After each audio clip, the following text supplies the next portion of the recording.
Blog Talk Radio. Boa noite, amigos. Estamos aqui começando mais um True Outspeak. E a ideia hoje é dar um pouco mais de atenção aos e-mails e deixar as notícias para o fim, porque os e-mails têm sido prejudicados, né? O número deles já ultrapassa a nossa capacidade de resposta. E se a gente deixa para o fim, acabamos respondendo aos 2 ou 3 e fica uma multidão esperando. Temos aqui um e-mail do Jorge Marinoni, que cita aqui um livro de João Roberto Martins Filho, A Educação dos Golpistas, Cultura Militar, Influência Francesa e o Golpe de 1964, publicado pela Universidade Federal de São Carlos. E neste livro o autor dá um esquema, um resumo das etapas do processo revolucionário. E então o Jorge me pergunta em qual dessas etapas estaríamos. Eu vou ler aqui o trecho do livro que dá as etapas e depois dou a resposta. Então diz aqui o autor, o João Roberto Martins Filho, a primeira etapa seria da preparação cautelosa do terreno que se pretende conquistar, ou seja, a população. Nessa etapa, os militantes agem sem declarar seus objetivos. A segunda fase se expressa na constituição de uma rede de organizações subversivas controladas pelos militantes. Nesse estágio, formam-se bases que subvertem a capacidade de ação governamental. Surgem as manifestações, tumultos e atos de sabotagem. A terceira etapa marca-se pela constituição de grupos armados que iniciam ações de maior escala, destinadas a corroer os poderes constituídos. É a fase do terrorismo como principal método de ação. A penúltima etapa é a do estabelecimento de zonas liberadas ou bases de apoio, onde o exército regular não consegue mais entrar. O passo seguinte é a formação de um governo provisório que procura reconhecimento no exterior. Forma-se, então, um exército regular revolucionário. A quinta etapa é da conquista do poder numa ofensiva final. É fundamental notar que essas etapas se sucedem muitas vezes sem fronteiras nítidas, pois a fluidez é a principal característica da guerra revolucionária. Muito bem. Dentro dessa sucessão de etapas, é evidente que nós estamos na quarta etapa, que é o estabelecimento de zonas liberadas ou bases de apoio, onde o exército regular não consegue mais entrar.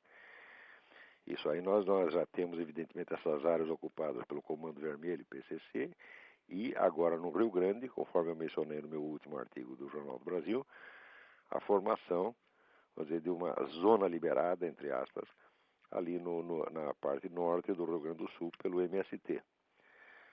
Agora, precisa ver que a situação fica diferente quando você está tentando derrubar um governo ou quando você está num processo revolucionário, vamos dizer, auxiliado, vamos dizer, por um governo revolucionário democraticamente eleito, que é precisamente o caso de agora, foi também o caso de 1964, com o João Goulart. Aí, quando se fala em derrubar o governo, é evidente que o sentido não é diferente do que seria se você tivesse um governo não revolucionário, um governo inimigo. Não é isso? No caso, trata-se não de derrubar o governo federal, mas de derrubar a ordem constituída com a ajuda do governo federal, que é precisamente o que o João Goulart tentou fazer em 63, 64, e agora nós estamos vendo novamente. A coisa fica um pouco camuflada, porque o processo em 1900, naquela época, nos anos 60 e hoje, é totalmente diferente. Quer dizer, nesse ínterim, a esquerda internacional aprendeu muita coisa. Entre outras coisas que ela aprendeu é que se você quer realmente chegar ao poder, você não pode começar por destruir a economia capitalista antes. Ao contrário, você tem que tomar o poder assentado na economia capitalista. Isso Lenin já sabia. Quando você vê, por exemplo, o Hugo Chávez, né, destruindo a economia capitalista, ele está fazendo uma grande burrada, está se precipitando. Quem está seguindo a receita certinha é o Brasil. Quer dizer, você mantém a economia capitalista intacta e você vai derrubando as instituições, a ordem pública, as leis, etc, etc. Mas deixa a economia. A economia é a última coisa que você mexe. De acordo com Karl Marx e Lenin, a destruição da economia capitalista é um processo lento que deve ser prosseguido ao longo de muitas gerações. Sobretudo através, vamos dizer, de 2 mecanismos indiretos. Um seria a taxação, quer dizer, você estrangular a burguesia com impostos, e a inflação, que corrói, então, vamos dizer, o poder econômico. Então, nunca nunca se trata de você tomar o poder, chegar no governo e dizer acabou o capitalismo, virou tudo propriedade do Estado. Isso aí no Brasil é curioso, como as pessoas não veem um governo fazendo isso, às vezes não existe comunismo nenhum, porque elas imaginam o comunismo é isso, e imaginam porque são ignorantes, evidentemente nunca leram uma linha de Marx nem de Lenin, não tem a menor ideia do que se fala, então julga por estereótipo de almanaque. Então, como não veem essa derrubada imediata do capitalismo, não acreditam que se trata de comunismo. Mas o comunismo mesmo exige exatamente o contrário, exige a criação de um sistema de poder comunista, onde toda possibilidade de oposição é eliminada, ou eliminada à força, ou eliminada mediante ardis, como o PT vem fazendo há mais de 10 anos. E depois, enquanto isso, o processo capitalista continua funcionando, e depois é que você vai mexer na economia. A economia é a última coisa. Quer dizer, a economia capitalista, ela move o motor da revolução. Ela é a gasolina que move o motor da revolução. Se você estrangula o capitalismo, não tem mais revolução, não tem coisa nenhuma. Tem só uma crise e fica todo mundo descontente, vira uma anarquia geral e os comunistas acabam tendo que voltar para casa. Que foi mais ou menos o que fez aí o João Goulart. Esse pessoal do PT está sendo muito esperto, não é que está sendo muito esperto, está simplesmente seguindo a receita comunista à risca. Eles deixam a economia capitalista intacta, com a vantagem, que é, aliás, explorada também pelo próprio Lenin, de tranquilizar o investidor estrangeiro, né, na época da famosa NEP, Nova Política Econômica do Lenin. Os embaixadores de Lenin na Europa tratavam de amansar os investidores, dizendo que o novo governo russo não era comunista de maneira nenhuma, que eles tinham usado apenas o pretexto comunista para tomar o poder, mas que na verdade eram pessoas sensatas que iam continuar administrando o capitalismo de maneira racional. O que de fato eles estavam fazendo. Porque o que define o regime comunista não é a mudança econômica em primeiro lugar. O que define o regime comunista é a centralização do poder por meios diretos ou indiretos. Quer dizer, a instalação de uma ditadura primeiro informal e depois formal. E só quando essa ditadura está com todo o poder na mão é que daí começa a se mexer na economia. Agora, como o brasileiro só pensa em dinheiro, ele imagina o comunismo, vamos dizer, só pela estatização dos meios de produção. Imaginando que isso vem em primeiro lugar, quando na verdade vem em último. Espero que isso tenha respondido aí. Agora, quanto às etapas, sem dúvida estamos na quarta, quer dizer, estamos num ponto avançadíssimo da estratégia revolucionária. Muito bem. Vamos ver um outro aqui. Sou ouvinte Moisés Brás. Sou ouvinte assíduo do seu programa Transpeak. Quero parabenizar pelo excelente trabalho de esculacho geral da desintelectualidade brasileira. Muito obrigado. Com relação à China, tenho sérias dúvidas quanto à oposição dos Estados Unidos ao regime. Tudo que é vendido aí no varejo é fabricado na China. O Brasil também está inundado de produtos chineses. É claro que as grandes empresas têm sérias vantagens de produzir lá, enquanto uma fábrica da Nike teria de pagar altos salários para funcionar nos Estados Unidos, na China eles produzem mais e à base de chibatadas ou salários de fome. Se a China fosse um regime aberto e democrático, obviamente teríamos sindicatos ou associações que jamais permitiriam esse tipo de trabalho escravo ou semi-remunerado. Como o regime é ditatorial, ou seja, trabalha ou mora de fome. Assim, o regime comunista é conveniente para as grandes empresas ocidentais, cujos gastos de mão de obra são quase inexistentes, e é conveniente para o alto escalão do regime, que aqui realmente lucra com a enxurrada de exportação. Você tem toda a razão, Moisés. É exatamente isso que está acontecendo. Porque, vamos dizer, essas empresas, às vezes, elas pensam somente nesse interesse imediato e não têm uma visão estratégica de longo prazo. Quer dizer, se for preciso destruir o país para ganhar um pouco de dinheiro agora, fazem isso. Agora, tem algumas que não é bem isto, não é só que elas estão lá por comercialismo. Não. Elas estão ligadas a um esquema de globalismo político, cuja ambição é criar um governo mundial, tá certo? E tem interesses estreitos com o próprio esquema governamental chinês. Quer dizer, estão mais próximos do governo chinês do que da nação americana. Tá certo? Então não se trata só de comercialismo, trata de uma estratégia de longo prazo, quer dizer, geralmente para derrubar os Estados Unidos. Tá certo? Então, esse negócio todo começou durante os anos 90, Começou, sobretudo, no governo Clinton, né? Esta enxurrada de investimentos para a China. E o pretexto que então foi espalhado entre os empresários é que você investir na China era, na verdade, fazer um benefício à democracia. Por quê? Porque a liberalização da economia traria necessariamente consigo a liberalização do regime político. É evidentemente uma balela. Mas tem muita gente que acredita nisso. No Brasil, olha, dificilmente eu encontrei algum adepto do liberalismo que não acreditasse nessa estupidez. Estupidez foi concebida pelos próprios comunistas para enganá-los, e os idiotas caem. E são justamente esses idiotas que caem os que se imaginam os mais espertos. Porque no Brasil, o sujeito ser esperto e maduro e equilibrado significa ele só pensar em dinheiro. O sujeito só pensa em dinheiro, então ele pensa que ele é um homem realista, né, que sabe das coisas e que qualquer outra consideração são apenas temores adolescentes. Na verdade, é exatamente o contrário. Quer dizer, o indivíduo que analisa tudo a partir da economia do dinheiro é um idiota perfeito e acredita no poder mágico do dinheiro de transfigurar as instituições, e tudo que vem acontecendo na China prova que é exatamente o contrário. Quer dizer, quanto mais entra dinheiro com o favorecimento americano, entra dinheiro na China, mais poderosos estão lá os generais chineses e mais incontestado é o monopólio do poder pelo Partido Comunista, né? Também precisa ver o seguinte: a riqueza não derruba governo e a pobreza também não derruba governo. Neste sentido, uma pobreza excessiva ou uma crise econômica pode derrubar um governo democrático. Por quê? Porque a população fica insatisfeita e vota na oposição. Tá certo? Ou faz greve ou coisa assim. Mas uma ditadura jamais foi derrubada pela fome, pela miséria. Quanto mais miserável o povo, menos condição ele tem de se organizar e de atuar politicamente. Então, quanto mais pobre, mais fraco, isso é evidente.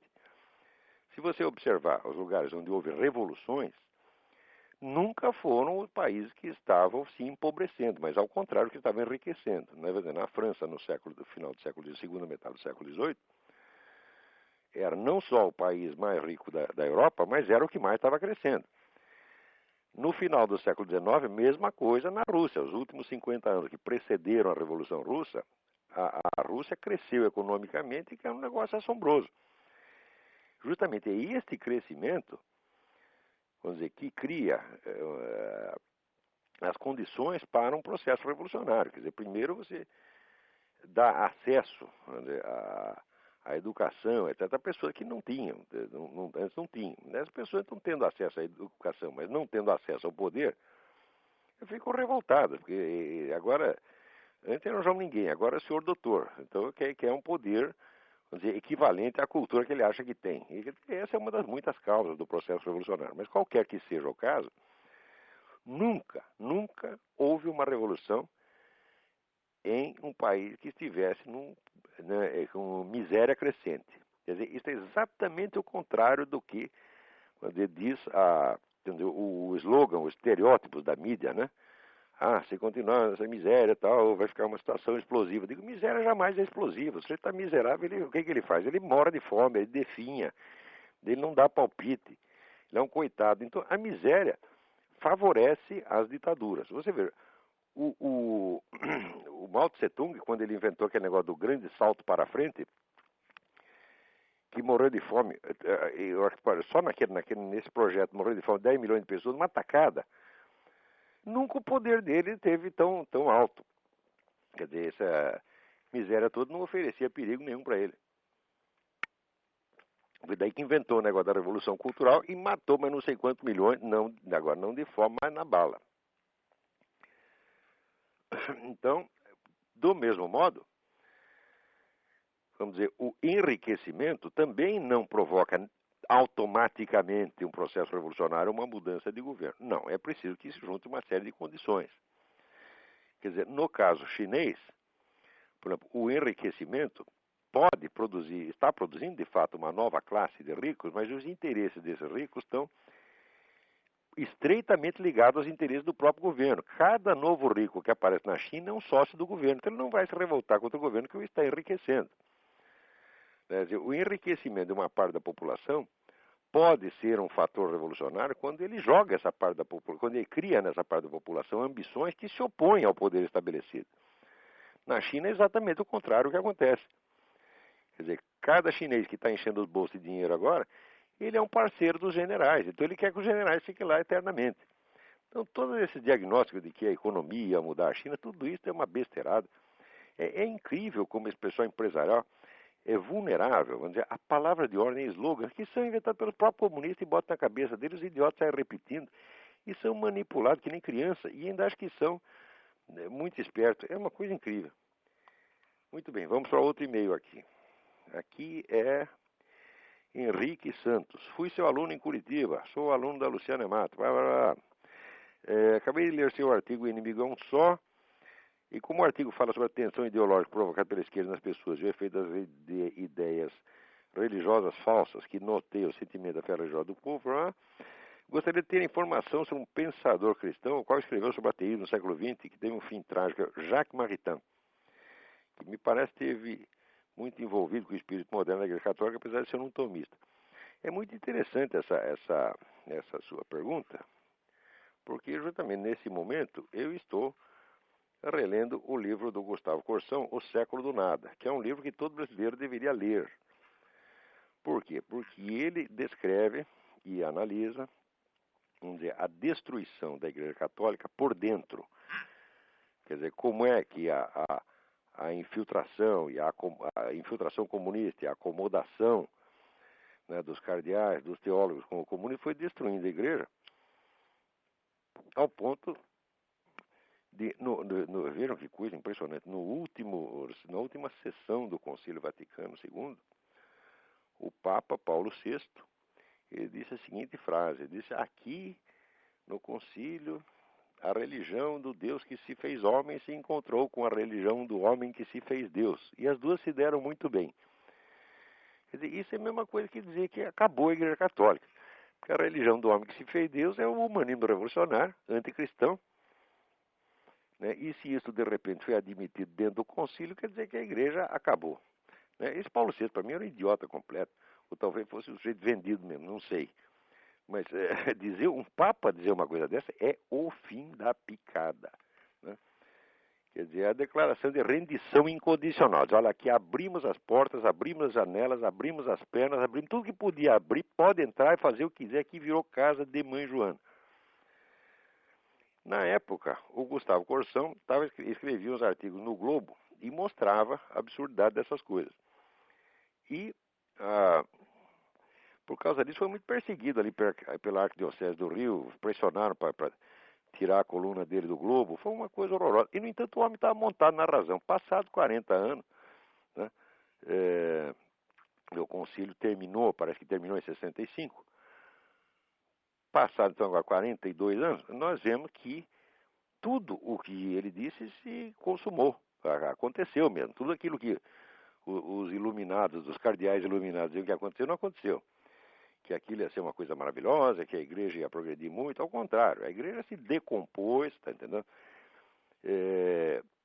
Os fiéis fugiram para tudo quanto é lado, uns viraram protestantes, outros viraram ateus, outros ficaram loucos, o número de pessoas, vamos dizer, que ficaram loucas. Perderam o prumo na vida por causa desse maldito Concílio Vaticano II, são milhões e milhões e milhões.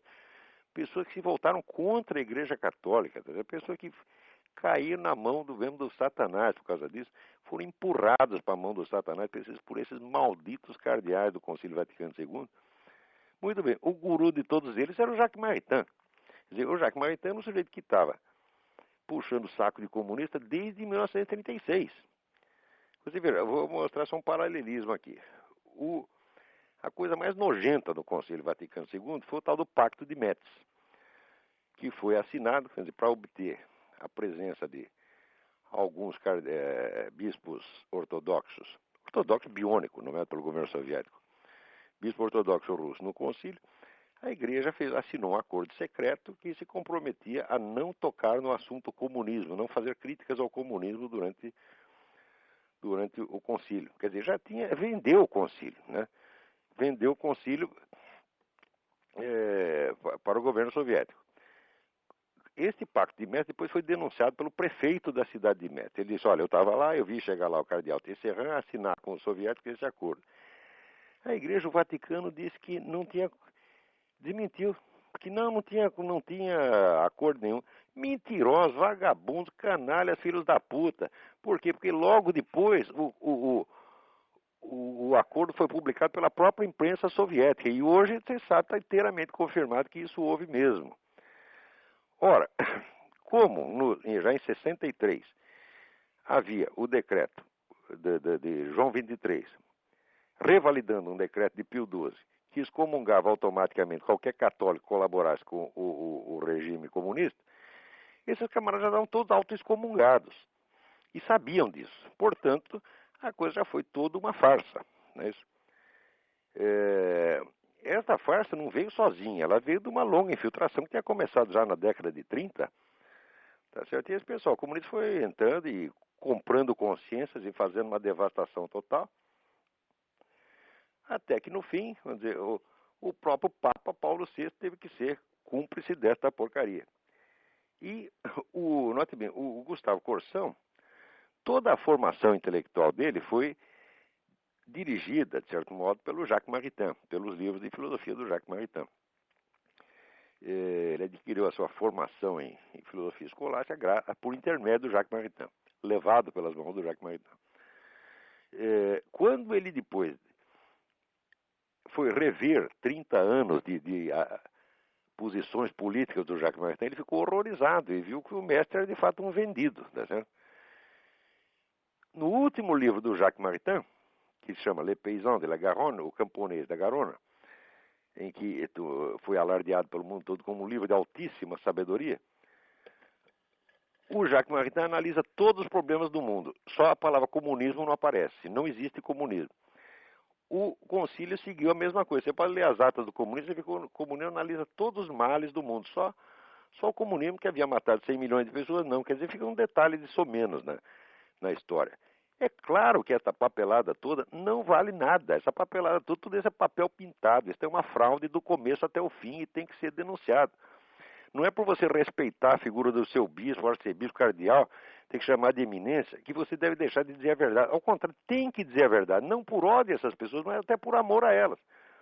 Dizer, olha aqui, menino, você se vendeu, você vai para o inferno, você, como é que diz? Você fez acordo com Satanás e eu não vou usar meias palavras para falar de você, não seja você quem for, você está entendendo? Quer dizer, e nessa altura, xingar esses camaradas é uma atitude de caridade para com eles, para fazê-los sentir a gravidade do que eles estão fazendo. Agora, se você começa a falar de maneira muito educadinha e pó de arroz, tá certo? Eles se sentem protegidos, tá certo? E dentro daquilo, vamos dizer, as regras de polidez são uma coisa feita para proteger o ser humano. Você não deve conceder essa proteção à pessoa que a está usando para ludibriar os outros e ludibriar a si mesma. Você está entendendo? Então, eu acho que você pegar um camarada desse, quer dizer, um prelado desse que colaborou para isso, chamar o cara de canalha, filho da puta, você está sendo muito bondoso para ele. Por quê? Porque se você falar manso, você está fortalecendo essa proteção verbal que ele criou em torno de si mesmo para poder se enganar mais facilmente. E você está colaborando com o pecado, com o crime que ele está fazendo, o crime espiritual que ele está fazendo contra ele mesmo e contra os outros. Então, não tem que dar moleza para essa gente. Ora, relendo o livro do Gustavo Corsão, que na época foi considerado um livro violentíssimo, tá certo? Uma tremenda falta de educação, que depois custou ao Corsão uma infinidade de sofrimentos, humilhações e perseguições e insultos. O que me espanta é exatamente a extrema educação, a polidez com que ele fala desses camaradas. Ele usa pelo menos 50 páginas pedindo desculpa porque vai falar mal do Jacques Maritain. Tá certo? Ora, nesse ponto ele estava até enganado, equivocado intelectualmente, porque ele considera o Jacques Maritain um grande filósofo. O Jacques Maritain não é um grande filósofo sob aspecto nenhum. Ele não tem uma obra filosófica que importe. Ali dentro do movimento escolástico, foi um movimento inaugurado por Leão XIII, cuja orientação básica do Leão XIII era que a igreja deveria se ater mais ou menos, sempre que possível, aos ensinos, mais de perto possível aos ensinamentos de São Tomás de Aquino. Com esta indicação, Leão XIII renovou o interesse pelos estudos escolásticos e criou o chamado movimento neoescolástico. Nesse movimento neoescolástico, os grandes cérebros que tinha lá dentro eram, para o meu gosto, o mais desconhecido de todos, que se chama André Marx. André Marx escreveu 4 livros importantíssimos, quais o primeiro chama Psicologia Reflexiva. Para mim, é o ápice da filosofia neoescolástica, André Marx. Mas, justamente pela sua altíssima qualidade, ficou conhecido só dos estudiosos, não teve a repercussão pública. Os outros grandes do movimento foram o Garrigou Lagrange, que foi o guru do Jacques Maritain, que o Jacques Maritain depois, pelo menos na parte política, renegou, né, dizendo, não, o Garrigou Lagrange é da direita. E, vamos dizer, para ele, essa era a crítica devastadora. Diz que o negro de direita acabou, não precisa dizer mais nada, né? Agora, o Jacques Maritain, perto do Garrigou Lagrange como filósofo, era um mico, não era mais nada. E também outros nomes aqui, grande porte, Joseph Marechal, com o livro O Ponto de Partida da Metafísica, um dos grandes livros de filosofia do século XX, e onde o melhor expositor de São Tomás de Aquino não é um filósofo original, mas é um expositor excelente de primeira ordem do São Tomás de Aquino, que é o Antonin Saint-Ange, né? Autor de um livro que, vamos dizer, para mim foi um livro decisivo na vida, que é o livro La Vie Intellectuelle, A Vida Intelectual, que foi realmente o livro que me inspirou a começar a dar cursos, né? E, muito bem, comparado com esses camaradas, o Jacques Maritain é nada. O Jacques Maritain se tornou importante politicamente. Por quê? Porque ele estava sempre ligado nos movimentos políticos, participou das polêmicas públicas mais importantes da época e depois porque era amigo pessoal do Paulo VI. Tá certo? Quer dizer, isso aí como referencial filosófico é nada. Então eu acho um pouco deplorável, lendo este livro do Gustavo Corsão com tanto recuo, né? Ver que ele fala desse Jacques Maritain com tanto respeito. E eu acho que essa questão da linguagem que você usa para falar das pessoas é uma questão que deve ser decidida de maneira puramente objetiva. Quer dizer, há uma linguagem apropriada para cada assunto, para cada circunstância e para cada interlocutor. E a linguagem deve ser comproporcionada, né? Então, quando você vai falar de um crime monstruoso, você tem que acusar o sujeito de ser um criminoso monstruoso. Quando você está falando de uma canalice, você tem que pegar uma canalice. Quando você está falando de um erro teológico ou erro filosófico cometido de boa intenção por um grande homem, você tem que falar respeitosamente. Agora, no Brasil, a regra é trocar sistematicamente tudo isso. Quer dizer, você tem que falar com respeito de qualquer vagabundo que apareça dizendo uma mentira sórdida, entendeu? Sobre sobre o assunto que ele desconhece completamente. Você tem que tratar o negro com a maior educação como se ele fosse o senhor doutor. Dizer, olha, eu posso discutir, eu acho que nem Jacques Maritain merece um tratamento polido, tá certo? Porque Jacques Maritain era mentiroso consciente. Jacques Maritain era canalha, mentiroso, vendido. Era isso que o sujeito era. Tá certo? E filosoficamente era uma medíocre. Tá certo? Comparado, não medíocre em si mesmo, quer dizer, comparado com a intelectualidade brasileira, devia ser um gênio, mas comparado com os outros colegas da mesma escola, comparado com Joseph Marechal, com o seu mestre Garrigou Lagrange, era um nada, tá certo? Agora, no Brasil, ele teve um impacto muito grande. Esse pessoal do Centro Dom Vital, todo mundo lia Jacques Maritain e badalava o sujeito. Foi um engano, deram importância que não tem. No Brasil, vive chegando guru estrangeiro e todo mundo vamos dizer, entroniza e cultua como se fosse um gigante, né? Mas o brasileiro não tem senso das proporções, não tem nem conhecimento para isso. Então, vamos dizer, para um sujeito que vinha, como o Gustavo Corsão, vinha de uma escola de engenharia, não tinha formação filosófica, né? Ele encontra um Jacques Maritain, ele pensa que ele encontrou Leibniz ou Aristóteles, entendeu? E depois, 50 anos depois, quando descobre que o nego é um vendido, que traiu a própria igreja, o Gustavo Corsão não ficou indignado, ele ficou passado. O livro, é um dos livros mais tristes que eu li, porque você parece que sente as lágrimas em cada página. Que sofrimento horrível, né, do fiel sincero que vê o seu mestre, né, querido, traindo, né, a igreja a qual a própria leitura dos livros do Jacques Maritain o havia levado lá. Visto com a distância do tempo, o Gustavo Corsão tinha infinitamente mais razão do que ele mesmo imaginava. Quem falou mal dele na época foi um bando de canalhas que não merece nem mesmo ser mencionado. Eu me lembro que tinha um camarada da Globo, um diretor da Globo, que uma vez disse, não, nós queríamos suspender a coluna do Gustavo Corsão, não por causa do conteúdo, mas porque ele estava muito chato. Eu digo, escuta, peraí, você não pode querer que o homem que está escrevendo sobre a maior tragédia da história do Ocidente, que foi a autodestruição da igreja, e que é a igreja dele mesmo, da qual ele é o fiel, escreva isso de maneira divertida. Quer dizer, essa coisa brasileira da inversão de valores. Isso quer dizer que a obrigação da polidez e de ser interessante, de ser divertido, de ser digestivo, quer dizer, está acima do dever de fidelidade à própria natureza do assunto. Quer dizer, isto é de uma futilidade, de uma leviandade a toda a prova. Quer dizer, como é que você vai exigir que o homem seja interessante, seja divertido escrevendo uma coisa dessa? Ah, meu Deus do céu. Né? Só mesmo. Olha, eu vou até dizer quem era esse sujeito. Bom, não vou dizer não, deixa pra lá. Era um diretor da Globo. Mas, pô, asseguro, era um filho da puta. Né? Porque não há mais como tratar essas pessoas. Tem gente aqui que fica chocado porque eu xingo esse cara. Olha,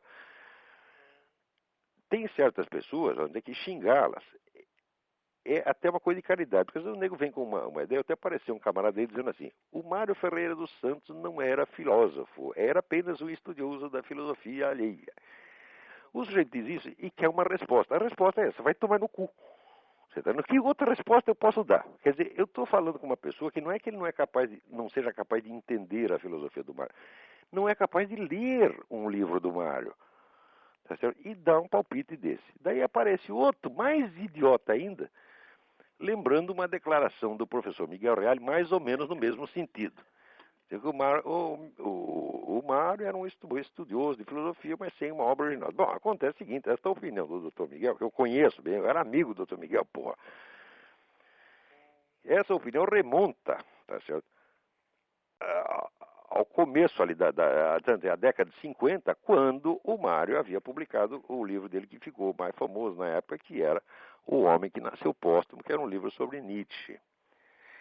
Então ele fez uma certa fama de estudioso de Nietzsche e publicou mais 2 ou 3 livros de polêmica filosófica, mais literários do que filosóficos, na verdade, e pronto, acabou. Bom, acontece que depois o Mário um dia estava dando uma conferência e de repente ele parou a conferência e disse, turma, acabou a aula, vocês me desculpem, eu tive uma ideia, tenho que ir para casa escrever. E ele foi e escreveu, ficou 16 anos escrevendo, escreveu os 56 volumes do que ele chamou Enciclopédia das Ciências Filosóficas. O Dr. Miguel Reale não leu uma linha dessa Enciclopédia das Ciências Filosóficas. Ele conhece o Mário da fase anterior. Pouquíssima gente leu a Enciclopédia das Ciências Filosóficas.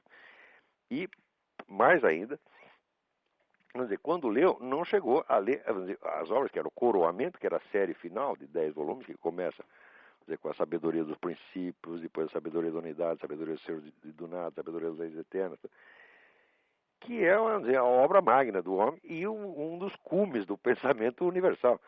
Ninguém leu isso. Quer dizer, o Dr. Miguel Reale tinha o direito de estar enganado a respeito do cara, porque ele o conheceu numa fase anterior. Mas hoje em dia, depois de tudo que eu informei sobre a Enciclopédia das Ciências Filosóficas, sobretudo a parte inédita, depois de tudo que eu contei, ainda apareceu um nego dizendo uma coisa dessa, só pode ser mesmo um total incapaz. Um sujeito disse, eu não vou discutir, porque se eu for discutir, eu vou ter que humilhar o nego demais, você tá entendendo? Eu tenho que pisar no cara, transformar em bosta, tá entendendo? Então, para não fazer isso com o cara, eu já mando a merda logo, tá entendendo?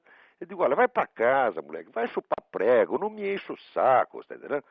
Quer dizer, eu posso discutir com gente grande, com gente que tenha alguma retaguarda para discutir, ou pelo menos, se não tem capacidade intelectual, que tenha uma posição pública, que pelo menos seja rico e famoso, poderoso. Agora, um merda, fracassado, coitado, tá entendendo? Então, um subnitrato pó de bosta, vem abrir a boca, eu não sei nem como consegue falar uma coisa dessa, porra. Eu não posso responder porque seria humilhante demais pro cara. Então, olha, vou te dar um conselho, assim, conselho de pai, vai a merda. Né? Muito bem, vamos a outro e-mail aqui.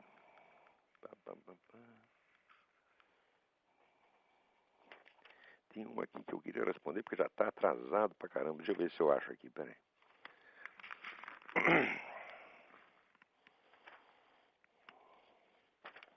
Um momentinho, vocês têm um pouco de paciência, porque eu tenho que achar de qualquer jeito. Era uma pergunta de filosofia que revela, tá aqui, que revela uma verdadeira intenção de compreender, de estudar.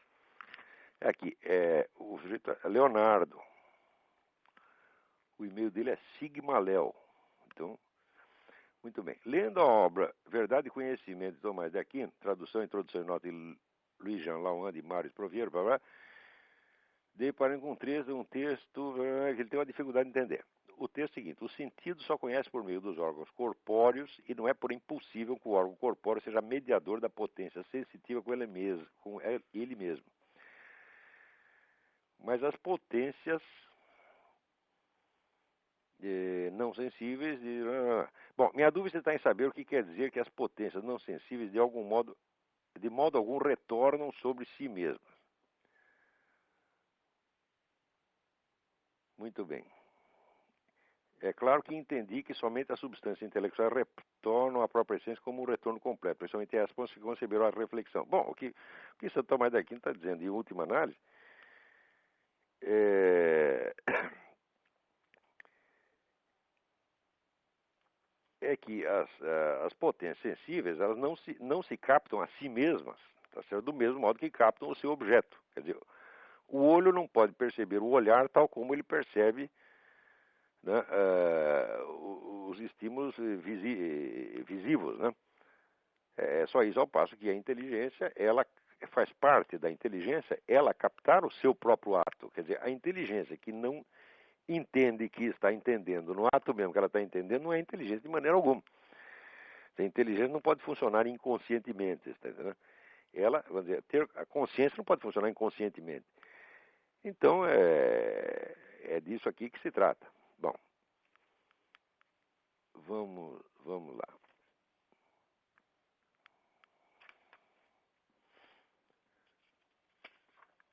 Tem muitas... tem aqui um camarada que me dá uma informação importante. E me lembra que no meu artigo O Inimigo é um Só, eu errei ao atribuir o filme A Religiosa ao Jean-Luc Godard. Na verdade, o filme é do Jacques Rivette, produzido em 1966. É exatamente, Paulo Mello. Muito obrigado, Paulo Mello, é isso mesmo. Quer dizer, o Jean-Luc Godard já tem um currículo de besteira suficiente, eu não precisava ter acrescentado mais esse, né?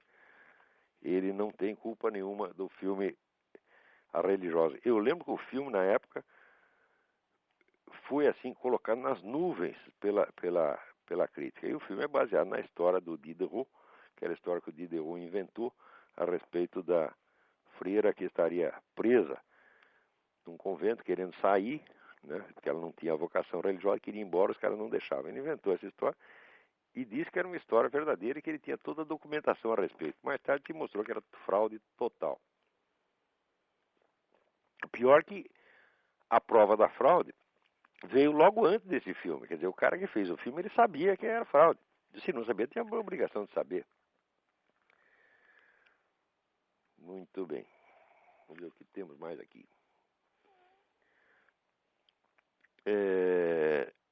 Ale Costa. Como você analisa o papel do CFR, Council on Foreign Relations? Olha, por um lado, está claro que o CFR é o grande criador dos projetos globalistas aqui, como, por exemplo, é o que eles chamam a comunidade norte-americana, que deveria, idealmente, dissolver as fronteiras entre México, Canadá e Estados Unidos. Quer dizer, já matar esses três países, né? E fazer uma pasta, né, culturalmente indefinida, que então seria, como as outras várias integrações regionais pretendidas, uma etapa para a formação do governo mundial. E eu acho, o pessoal do CFR, tá certo? E eu acho que assim, dinheiro é sempre bom você ter, mas acontece que às vezes muito dinheiro idiotiza, você está entendendo? Porque a pessoa tem tanto dinheiro que começa a achar que é o salvador do mundo, que é o gostosão que pode reformar o mundo à sua imagem e semelhança. Eu acho que esses milionários que subsidiam o CFR, eles deviam continuar tratando de ganhar dinheiro, tá entendendo? Continuar tratando de ganhar dinheiro e não se meter em assuntos que estão infinitamente acima da capacidade dele. Porque esses projetos globalistas nos quais estão envolvidos, na verdade, já há quase um século, isto aí só está fazendo mal para o mundo, porra. E mal, às vezes, até para eles mesmos. Né? Então, eu acho, ó, revolucionário, se você ser revolucionário, já é uma imbecilidade. Agora, revolucionário milionário, sai de baixo, tá entendendo? Quer dizer, o CFR é essa pleiade de gênios que produz coisas como, por exemplo, o CFR fez uma comissão para estudar as relações entre os Estados Unidos e o Brasil, fornecer sugestões ao governo de Washington sobre as relações com o Brasil. Nomeou chefe desta coisa o Kenneth Maxwell, historiador. E a primeira coisa que o Kenneth Maxwell fez foi fazer um discurso dizendo que não existe o Foro de São Paulo. Quer dizer, quem precisa de um conselho de merda como esse? Era melhor ter ficado quieto. Né? Mas o nego, quando tem dinheiro no bolso, ele acha que é sábio também. Quer dizer, ele vê a conta bancária dele e imagina que é QI. Entendeu? E acha que pode resolver todos os problemas. Eu vejo essa gente toda, vamos dizer, com um desprezo infinito, mas nem sempre a gente pode desprezá-los, porque os efeitos das ações deles, às vezes, são tão gigantescos e tão desastrados, que é um caso da gente chorar e não de desprezá-los. Né? Agora, o que não quer dizer que todo o material publicado pelo CFR seja besteira. Ao contrário, a revista Foreign Relations, que é a revista deles, sai muita coisa interessante também. Por quê? Porque eles pagam uma multidão de estudiosos, tá certo? Para fornecer subsídios para ele. E no meio ali tem uma coisa. Tem sempre alguma coisa que preste. Muito bem, vamos outro aqui. Natasha Schmidt, sou presidente do centro. Não, Natasha Schmidt, exatamente. Sou presidente do Centro Acadêmico Hugo Simas, entidade representativa dos estudantes da Faculdade de Direito da Universidade Federal do Paraná. E pergunto se há alguma possibilidade do senhor vir ao Brasil para proferir a palestra no Salão Nobre da nossa faculdade, que fica em Curitiba, Paraná. Ora, eu adoraria ir fazer isso aí, mas eu não posso, porque, não sei se você sabe, mas o visto de imprensa, o visto de jornalista, quando você entra aqui com visto de jornalista, se você viajar, sair, você tem que fazer a papelada toda de novo, a burocracia toda de novo.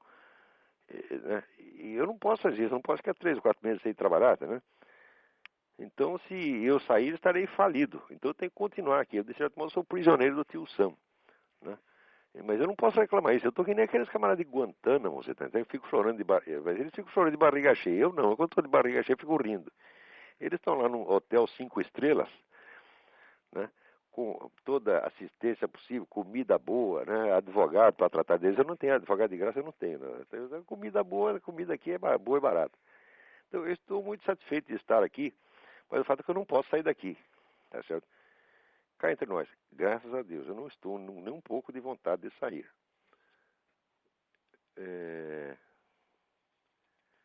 Vamos ver aqui.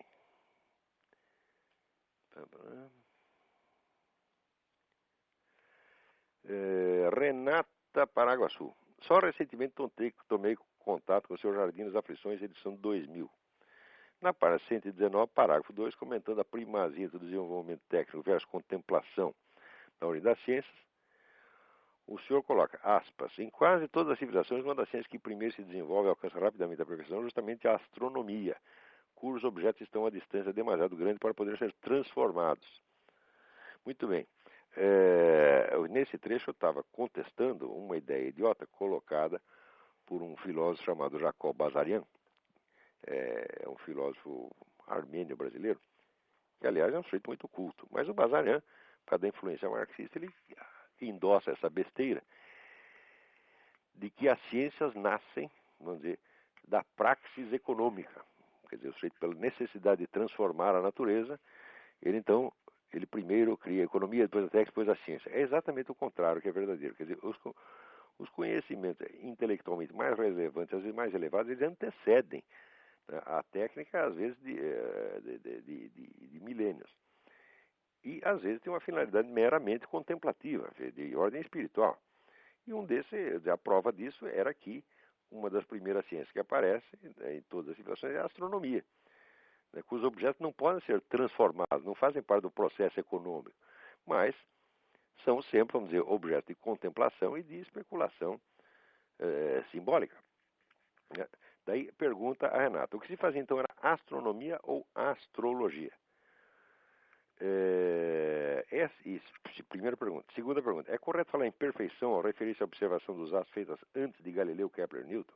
Essas perguntas são muito interessantes. Primeira pergunta, o que se fazia então astronomia ou astrologia? Bom, a astrologia pressupõe a astronomia. Quer dizer, a astrologia não é nada mais do que uma especulação simbólica em torno do significado de certos dados astronômicos que já têm de estar perfeitamente calculados e descritos antes disso. E se você não é capaz de calcular as posições dos planetas no céu, muito menos você pode interpretá-la. Né? Como é que eu posso dizer para o negro, você tem aí Saturno na casa 10, quadrado com Vênus no raio Coparte? Se eu não sei onde está Saturno e Vênus, quer dizer, se eu não tenho meios de calcular, então não tenho meios de interpretar. Então, por isso que até durante a Idade Média, essas duas coisas, astronomia e astrologia, as duas chamavam astrologia, uma chamava astrologia esférica, por seu cálculo, o cálculo descritivo da esfera celeste, e a outra chamada astrologia judiciária, porque é pronunciar um julgamento do destino do sujeito, certo ou errado o julgamento, mas com base naquela posição. Então, o que se fazia era, primeiro, astronomia. Claro, sem astronomia não existe astrologia. E a segunda, é correto falar em perfeição ao referir-se a essa observação dos astros feitas de Galileu, Kepler e Newton? Perfeitamente. Quer dizer, as descrições alcançadas por civilizações antigas, né, eram tão perfeitas, mas tão perfeitas, que até hoje você usa aí o sistema ptolemaico para todas as viagens marítimas e aéreas. Tá certo? Não tem outra. Né? Quer dizer, o que se fez depois de Galileu foi simplesmente sugerir uma mudança do ponto de vista desde o qual se fazia a descrição, adotando então, vamos dizer, o Sol como referência e não a Terra, o que, se você quer saber, não faz, na verdade, a mais mínima diferença, porque qualquer ponto do universo pode ser tomado como centro descritivo. Tá certo? Veja, uma coisa é você dizer que o Sol é o sistema do sistema solar, que de fato ele é o centro do sistema solar. Mas Galileu acreditava que fosse o centro do universo, certo? O que é um erro monumental. Né? E até hoje o pessoal critica a turma da Inquisição porque achou que Galileu estava errado, mas ele estava errado mesmo. Quando você lê o relatório escrito pelo sujeito que examinou o livro do Galileu, que foi São Roberto Bellarmino, São Roberto Bellarmino é um cientista quase tão bom quanto Galileu. E nesse ponto ele está montado na razão. Diz, olha, esse cidadão aqui vem nos propor que o Sol está no centro do universo. Não dá para fazer, não dá para saber uma coisa dessa. Então, uma coisa é você sugerir uma nova descrição tomando o Sol como centro. Outra coisa é dizer que ele é o centro do universo. Quer dizer, hoje sabemos que esta afirmação de Galileu que o Sol é o centro do universo é um absurdo total. Nem a Terra é o centro do universo, nem o Sol, tá certo? Agora, a Terra tem esse privilégio de que nós estamos nela. Então, ela é o natural centro de observação para o ser humano. Vamos dizer, todo e qualquer outro centro que você tome como referência é um negócio meramente hipotético. Mas o fato é que nós estamos aqui. E o universo, tal como nós o conhecemos, ele para nós funciona desde esse centro. Então, vamos dizer, a descrição que tomava a descrição geocêntrica, ela não só estava certa matematicamente ao ponto de poder ser usada até hoje, né, em toda para o cálculo de viagens marítimas e aéreas, mas ela é, vamos dizer, existencialmente adequada, tá certo? Ela só, vamos dizer, ela estava, o erro dela era, se você pensar bem, um erro mínimo. Não, o erro estava apenas na relação da Terra com o Sol. Mas no conjunto funcionava. E Galileu, então, vamos dizer, ele corrigiu um erro pequeno à custa de cometer erros enormes, né? Vamos ver se tem mais alguma coisa aqui. Tá. Bom, então, tem alguém aí esperando para falar. Vamos ver aí. Alô? Alô, Quem está na linha? Alfredo, tudo bom, Lavon? Tudo bem, Alfredo? Tudo bom. Eu estou aqui em Connecticut, perto de você, Opa! aqui nos Estados Unidos. Eu quero primeiramente te agradecer por tudo que você tem feito por aqueles que buscam estudar e compreender alguma coisa, né? Pois é, rapaz, eu tenho que ajudar, porque quando eu era moleque eu era muito burro, tá entendendo? E daí eu me esforcei muito para ver se adquiria alguma inteligência, então hoje Olha, eu me sinto é algo, obrigado a ajudar quem quer estudar, né? olha, o que você tem feito tem sido algo, assim, maravilhoso mesmo, fora do comum. Obrigadão. E a gente agradece muito. Eu tenho uma pergunta a fazer aqui, é que eu dou aula de teologia. Aham. E eu tenho encontrado um grande problema, uma grande dificuldade de colocar na cabeça dos alunos o seguinte: na questão de interpretação de qualquer texto, eles não interpretam o texto da seguinte maneira, do que o autor quer dizer com o texto, mas aquilo que eles acham que o autor quer dizer. É um problema de hermenêutica, né? E eu tenho ouvido no seu programa, isso tem acontecido no meio da filosofia também, né? Pega um Frege, eu ouvi, foi no Yuri, Aham. o Frege, e o cara levou pro lado da metafísica e tudo. O que você fazer nessa Pô, situação? isso aí é o vício brasileiro, as pessoas não sabem ler, porra. Pois, eu não sei o que fazer. Simplesmente não sabem ler. Mas olha, eu vou dizer pra você, não é só esse problema. O problema intelectual brasileiro é assim, é um negócio desesperador. Eu asseguro para você que o brasileiro é o povo mais burro da face da terra. Eu digo porque eu morei 58 anos nesse país, tentando ensinar brasileiro, e depois você vê o que acontece em outros países. Veja, eu viajei muito e morei na Romênia, agora estou morando aqui, quer dizer, eu conheço outros povos, né? Uhum. E eu vejo que essa coisa não acontece. Eu digo, em primeiro lugar, nos outros povos, eles querem saber, eles querem ter o conhecimento. O brasileiro não quer. Ele tem horror do conhecimento.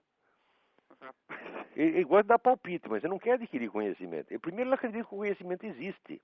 Ele acha que é tudo uma questão de opiniões. Quer dizer, o Brasil não chegou ainda ao estágio de civilização no qual você possa falar que existe conhecimento.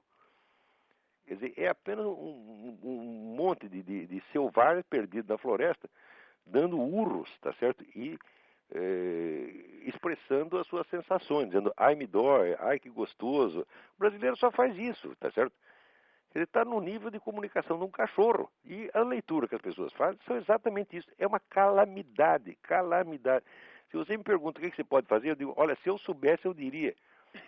Mas eu fico desesperado com essa coisa, porque é uma quantidade de burrice que as pessoas não imaginam.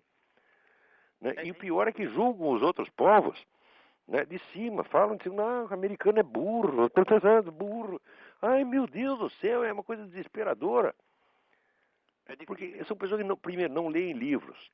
Não leio. Olha, uma vez eu disse, num curso de pós-graduação, veja você, todo mundo ali já é senhor doutor, tá vendo?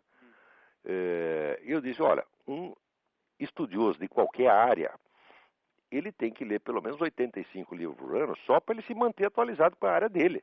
Uhum. As pessoas ficaram horrorizadas. 85? Ai, que crueldade! Eles ficaram assim aterrorizados de ter que ler 85 livros. Né? E, no entanto, eles querem ter os privilégios de pessoas de estudo, os privilégios de intelectuais, de eruditos, e até querem que o governo pague para eles. Quer dizer, os vagabundos não querem estudar, não gostam de estudar, não querem conhecimento, querem só dar palpite, só pensam em dinheiro. O brasileiro é um povo dinheirista. É verdade. O brasileiro só estuda em função do diploma que ele acha que vai dar um empreguinho para ele, tá entendendo? E se der para ter o diploma sem estudo, é o ideal brasileiro. Quer dizer, é horrível isso. E está ficando cada vez pior. Vamos ter, até na década de 50, 40, 50, nós, sobretudo com a chegada de imigrantes, chegou um monte de imigrante, alemão, judeu, russo, japonês, tá? Começaram a civilizar o país, tá entendendo? Então a gente via, por exemplo, aquela molecada, eu fui criado no bairro japonês em São Paulo, a gente via na japonesada como se esforçava, rapaz, era uma coisa, assim, era bonito de ver, tá, né? Todo mundo falava mal deles porque eles estudavam. Dizem que são burros, né? Que são... Não tinha a expressão cu de ferro. É assim mesmo. Quer dizer, uma expressão Verdade. pejorativa, quer dizer, para o ignorante falar do sujeito estudioso. Mas é só no Brasil que isso acontece. Aqui o pessoal faz gozação do cara que não estuda. Agora no Brasil é de quem estuda. Esse país é errado mesmo. Isso aí tem que ser presidido pelo Lula, tem que ir pro Foro de São Paulo, tem que chamar o Hugo Chávez para mandar nessa porra, né? Porque merece, entendeu? É um povo presunçoso, burro, metido, tá entendendo? E que quando aparecem grandes homens, pessoas que se esforçam, querem fazer uma coisa séria, como o Mário Ferreira dos Santos, como o Vila Lobos, etc., o pessoal cospe em cima, meu Deus do céu. Então merece. O Mário Ferreira, ninguém fala dele no Brasil? O Mário Ferreira, o problema é o seguinte, o problema é que mesmo o pessoal filosófico que estudava, via aquele gigante, tinha uma inveja, mas uma inveja sem fim. Sabe aquela inveja que mata, que o sujeito se sente um rato no esgoto, tá entendendo? Então o que ele tem que fazer? Tem que sumir com o Mário Ferreira, porque não aguenta. Né? O Mário Ferreira foi um dos grandes filósofos do século XX, talvez o maior deles. Para perceber isso, você tem que ler a obra como um todo. Tá certo? Tem pelo menos ser capaz de ler os livros principais. Eu gostaria até de colocar isso, porque o problema que enfrenta é o seguinte, às vezes a pessoa pega uma frase ou um livro e já sai dando palpite. E fala, o autor disse isso, mas ele não conhece o que o autor disse num todo. Quer dizer, você não tem, a pessoa não tem nem ideia, vamos dizer, de que a filosofia, pela sua própria natureza, é um processo integrativo, entendeu? Então você tem que analisar, você não diz que você precisa ler tudo que você escreveu, mas pelo menos as coisas principais, e você tem que tentar articular. Quer dizer, interpretar um texto dele, vamos dizer, em função do sentido que é dado aquelas mesmas palavras, aquela mesma coisa, nos demais textos. Você tem que buscar a unidade. A regra básica de leitura de livros filosóficos é buscar a unidade e organização do pensamento do cara, porra. Quer dizer, não é opinião solta, não é isto. Agora, no Brasil, as pessoas não são capazes de juntar, pegar a unidade de um livro. Nem quando chega na página 10, já esqueceu a página 1, porra. Então é por isso que pega frase solta, porque não consegue pegar outra coisa. Às vezes não é nem frase solta. Por exemplo, esse cidadão que está falando do mar, o cara nunca leu uma linha do mar. Ouviu falar. Mas no Brasil é bonito dar palpite, tá entendendo? Então essas pessoas, quando falam essas coisas e querem discutir comigo, falam, eu não vou discutir com você, eu vou mandar você a merda. Por quê? Porque eu gosto de você. Eu não quero fazer com você o que eu fiz com o professor Laor Café na Faculdade de Direito, quer dizer, reduzir você a merda, tá entendendo?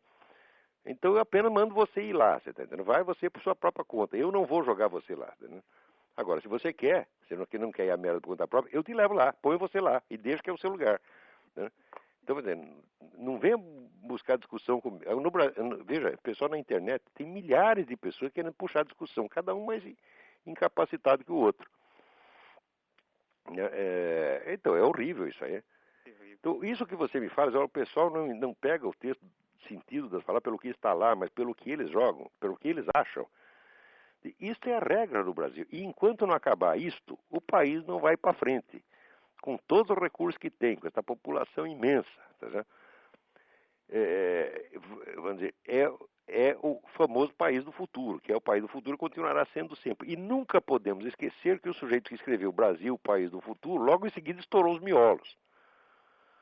Né? Então o Stefan Zweig logo se suicidou. Certo? Então eu acho que isso é uma profecia do futuro do Brasil.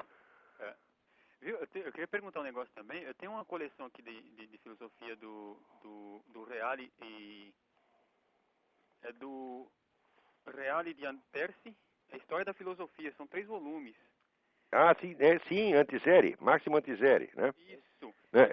Acho que é Antiseri, o parceiro do Giovanni Reale. É muito boa essa história. Eu li essa... Tudo que Giovanni Reale fez é muito interessante, mas muito interessante. Que bom, então... Eu tenho vamos dizer, umas discussões, tem uma coisa da interpretação que ele faz de Aristóteles que eu não concordo muito, mas isso é normal no estudo, né? A gente acha isso, eu acho aquilo, mas nós não temos certeza. Né? Então tem que confrontar as opiniões e esperar que o tempo resolva. Mas é um historiador maravilhoso da filosofia. Tipo, e felizmente, isso é uma sorte que ele tem, porque muito do que ele fez está traduzido no Brasil pelas edições, eu acho que é Paulus ou Paulinos. Paulus, editora Paulus. Agora, tem outra pessoa aqui na linha esperando para falar. Tá bom, Lavo, desculpa não poder te ajudar nessa questão, mas isso é insolúvel, isso aí só Deus. Quer dizer, a solução é reze para que os camaradas se tornem um pouquinho mais inteligentes. Obrigado mesmo, viu, Lavo? Obrigado. Um abração. Outro. Vamos ver quem mais está aí. Alô? Quem Alô? tá na linha? Alô? Quem está na linha? É a Celina? Oi, Celina. Celina Vieira? Celina Vieira, tudo bom, Olavo? Que alegria ouvi-la. Ah, alegria é minha.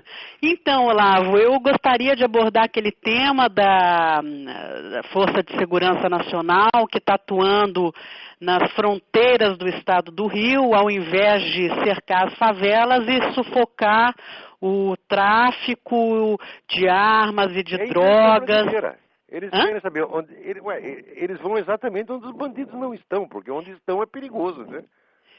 Exatamente. Então, quer dizer, é uma palhaçada isso aí, né, Olavo? É uma palhaçada integral. É mais uma pantomima brasileira. Você tem toda a razão nesse negócio. Um absurdo total. Eles estão fazendo na fronteira, eles sabem exatamente onde é que os neguinhos estão, né? O que eles estão escondendo lá, o que eles estão fazendo. Sabem tudo.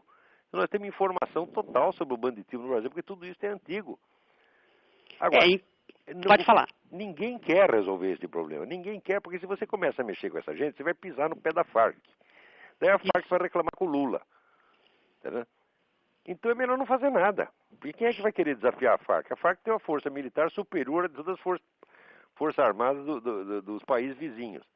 Ela tem dinheiro que não acaba mais. Manda, faz e acontece. Você vai mexer com essa gente, né? Então é melhor deixar tudo como está. É melhor que continue morrendo 50 mil brasileiros por ano, né? Mas o Lula não vai correr risco. É, né? Inclusive eu até fundei uma comunidade no Orkut, até convido a todos os ouvintes, se quiserem entrar, que é Amamos a Vovó Pistoleira, né? Que foi num momento de revolta com o que aconteceu no Rio de Janeiro na época do Natal, que puseram fogo nos ônibus e queimaram pessoas inocentes, etc e tal. E eu me lembrei daquela senhora aposentada que deu um tiro no assaltante no Rio de Janeiro. Não sei se você tomou conhecimento disso. Tem que fazer, porque se você vai esperar a polícia te defender... tem que chamar a vovó. Você está liquidado. Uma vez entrou quatro malandros na minha casa lá, armado. Se eu não tivesse um revólver ali que eu tinha ganho de presente, e que eu já nem tenho mais, já joguei fora porque enferrujou, estava morto. Uhum. Agora, daí depois chamou a polícia levou apenas 1h30 para aparecer. Ora, que brincadeira. Tem um amigo meu em São Paulo que foi assaltado por 2 travecos armados. Ali acho que no Morumbi, né? Os 2 armados, ele estava armado, passou fogo, fez muito bem. É o que tinha que fazer. Agora vai esperar a polícia no dia seguinte. E depois de falecido, você não pode chamar a polícia nenhuma, né? Exatamente. Então é isso aí, Olavo. Obrigada. Muito bem. Sucesso. Um beijo. Esse seu site lá. O da Vovó Pistoleira? Isso. Amamos a Vovó Pistoleira. Parabéns, a Vovó Pistoleira. Tá lá no Orkut. Viva a vovó, chama a vovó. Tá bom, e eu vou ter que encerrar o programa agora, acabou o nosso tempo. Muito obrigado a todos e até a semana que vem. Tchau, tchau. Até, tchau.